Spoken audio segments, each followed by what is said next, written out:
ராமநாதபுரம் மாவட்டம் கீழக்கரை நகராட்சி நிர்வாகம் மற்றும் தில்லையேந்தல் ஊராட்சி நிர்வாகங்களை கண்டித்து எஸ்டிபிஐ கட்சி, மக்கள் நலன் பாதுகாப்புக் கழகம், 500 பிளாட் மக்கள் நலன் முன்னேற்ற சங்கம் ஆகியோர் தலைமையில் கண்டன ஆர்ப்பாட்டம் நடைபெற்றது.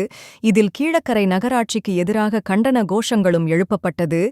இந்நிகழ்வில் பொதுமக்கள், சமூக ஆர்வலர்கள், கீழக்கரை பொதுநல சங்க நிர்வாகிகள், அரசியல் கட்சி நிர்வாகிகள் திரளானோர் கலந்து கொண்டனர்.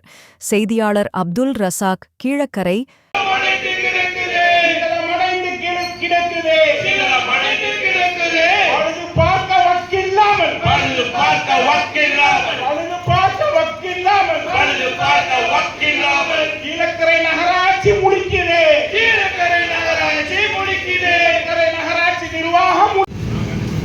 தமிழக அரசு